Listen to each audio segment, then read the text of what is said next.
Olá, pessoal! Sejam bem-vindos a mais uma aula de matemática aqui no Tempo de Estudar. Eu sou o professor Heitor Oliveira e vou acompanhar vocês nessa aula sobre interpretação e análise de gráficos de função afim. Mas antes de começar, vamos corrigir o exercício da aula anterior sobre construção de gráficos. Vamos dar uma olhada? Construa o gráfico da função f de x é igual a x mais 1. Mais uma vez, para construir um gráfico, a gente precisa dar alguns valores para x e calcular os respectivos valores de y, para a gente poder marcar os pontos e traçar a nossa reta. Vamos dar uma olhada. Menos 1. Quando x vale menos 1, substitua lá na função. X valendo menos 1 vai ficar menos 1 mais 1, 0. Quando x vale 0, vai ficar 0 mais 1, 1. Está lá marcando no gráfico o ponto 0, 1. Quando x vale 1, substituindo na função, 1 mais 1 dá 2. Então, olha lá. Quando x vale 1, perceba aqui no gráfico, x igual a 1 sobe até o y igual a 2. Fazendo isso com os demais pontos.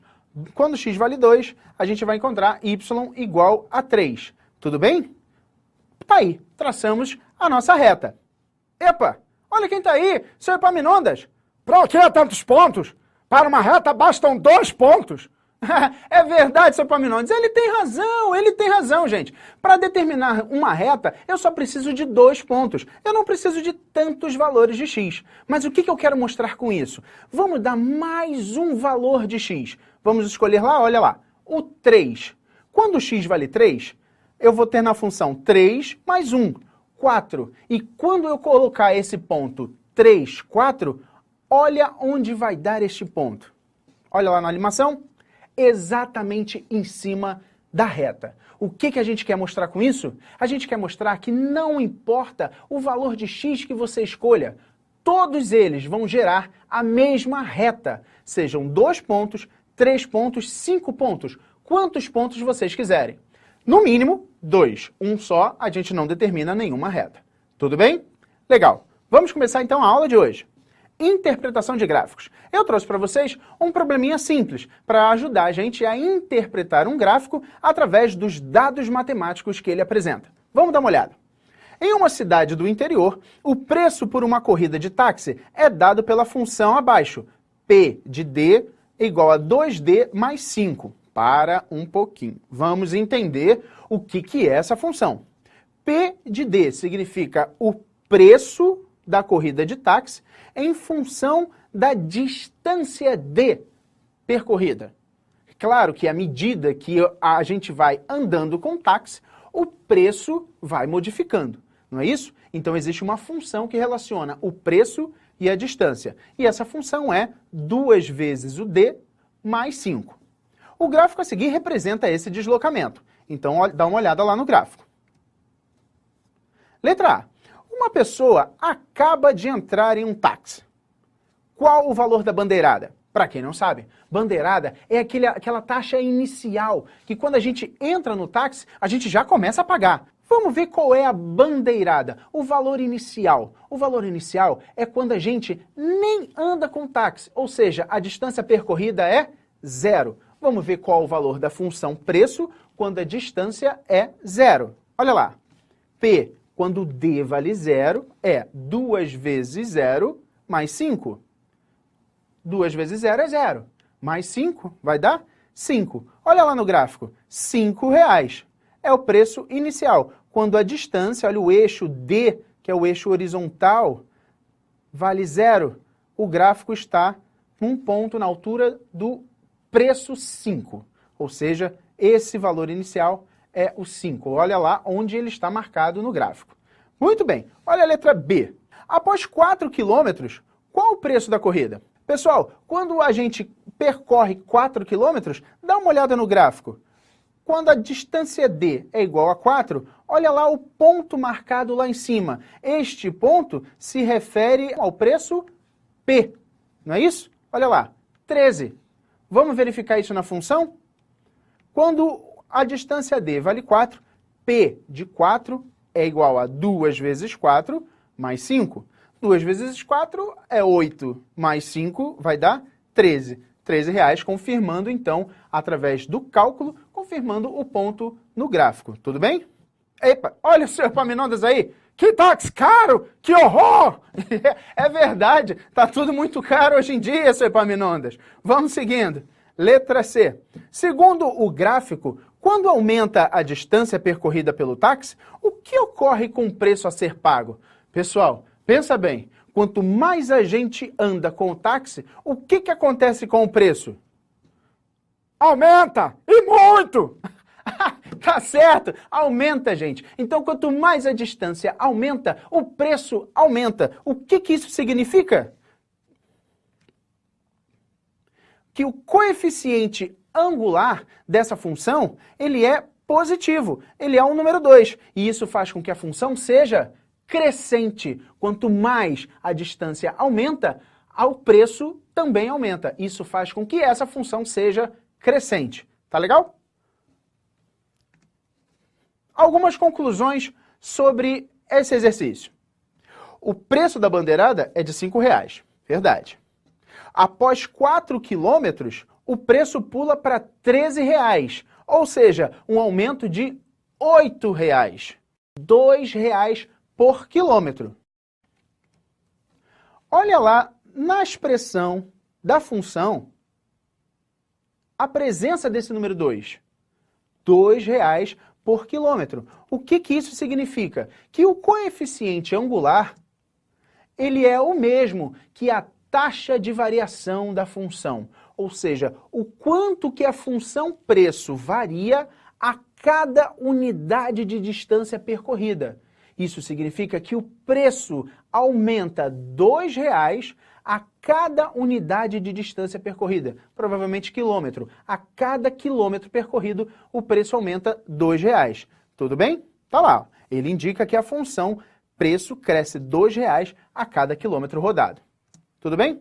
Ao mesmo tempo, vamos dar uma olhada nesse 5. Você lembra o que era esse 5? Esse 5 era o preço da bandeirada. O preço da bandeirada, ele é classificado como o coeficiente linear da função. O coeficiente linear, ele tem a característica de identificar onde o gráfico, a reta, cruza o eixo vertical. Então, repara lá no gráfico aqui, envolvido em verdinho, o número 5 indicando o preço da bandeirada, o coeficiente linear da função. Tá legal? Letra D. Quantos quilômetros percorreu um passageiro neste táxi se a corrida teve um custo de R$60?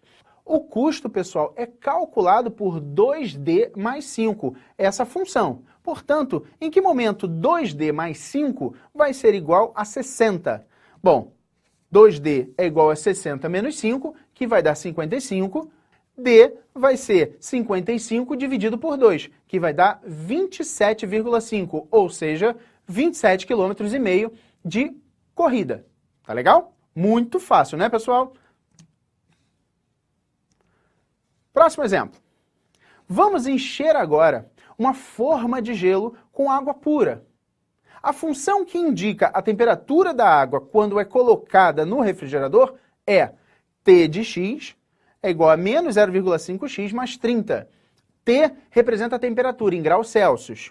E x, os minutos que a água se encontra dentro do refrigerador.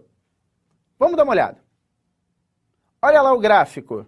O gráfico a seguir representa a variação dessa temperatura. Letra A. Qual a temperatura da água no exato momento que a forma é colocada no refrigerador? Pessoal, no exato momento quando a forma é colocada no refrigerador, significa que se passaram tempo algum, ou seja, 0 minuto. Qual a temperatura quando x vale 0? T de 0 é menos 0,5 vezes 0 mais 30, ou seja, 0 mais 30, que vai dar 30 graus. A temperatura inicial da água era de 30 graus. Letra B. Qual o coeficiente angular desta função?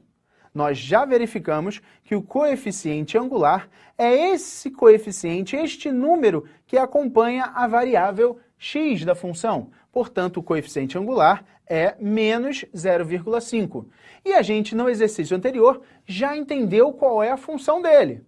O coeficiente angular significa que a cada minuto a temperatura diminui, por isso o sinal negativo, a temperatura diminui meio grau. Olha lá, olha lá. Quer dizer que a temperatura diminui meio grau a cada minuto. Muito bem.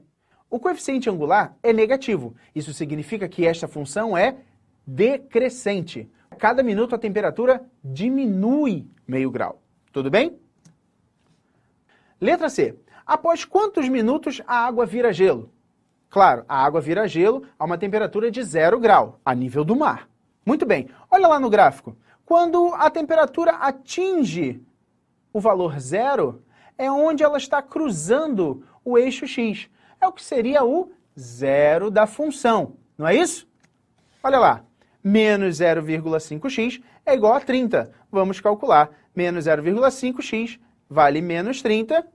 0,5 é 30, ou seja, 30 dividido por 0,5, que vai dar 60. 60 minutos é o tempo que a água a 30 graus levou para se tornar gelo. Letra D. A partir de quanto tempo a temperatura passa a ser negativa? Pessoal, dá uma olhada na animação aqui no gráfico, que a partir de 60 minutos, a gente colocou aqui um tracejado, de 60 minutos para frente, o gráfico atinge a parte negativa do y, está abaixo do eixo x, o que significa que a partir desse momento a temperatura é negativa, ou seja, a partir de 60 minutos. Muito fácil, não é? Próxima atividade. O gráfico abaixo representa o saldo de um aparelho de celular pré-pago em relação aos minutos de ligação. Qual o saldo inicial deste aparelho? Epa! Olha o seu Epaminondas aí, veio nos visitar novamente. O saldo inicial, só não ligar para ninguém! Que coisa! É verdade, seu Epaminondas. Só não ligar para ninguém, você vai saber qual é o saldo que você tem. Esse saldo está intacto. Mas vamos dar uma olhada no gráfico para a gente identificar o valor desse saldo, gente. O valor desse saldo é quando você fala 0 minuto, quando você não liga para ninguém. E quando você fala 0 minuto, olha lá, o saldo é de R$120. Tudo bem? Letra B. Em quanto tempo o saldo acaba? Só se for da minha neta, em 1 segundo! Com certeza, seu Epaminondas. Esses jovens falam muito no celular. Em quanto tempo o saldo acaba? Neste momento aqui, quando no gráfico o saldo S atinge o valor 0. Então, olha lá. Desceu até o 0. Isso significa que em 40 minutos esse saldo se encerra. Bastam 40 minutos de ligação. Tudo bem? Letra C. Qual a função que representa o saldo deste aparelho de acordo com o tempo de ligação? Que foi, seu Epaminondas? Esse celular gasta R$120 em 40 minutos. São R$3 por minuto, que horror! É verdade, o saldo diminui R$3 a cada minuto. Significa dizer, gente, que o coeficiente angular desta função é menos 3, ou seja, diminui R$3 a cada minuto. E o coeficiente linear? O coeficiente linear é onde o gráfico, olha lá na animação, olha lá no gráfico, onde a reta cruza o eixo y, que seria o valor 120. Portanto, a função vai ser menos 3x mais 120. Não é muito simples? É isso aí, pessoal. Encerramos nesse momento as aulas sobre função afim. Espero vê-los na próxima aula. Até breve!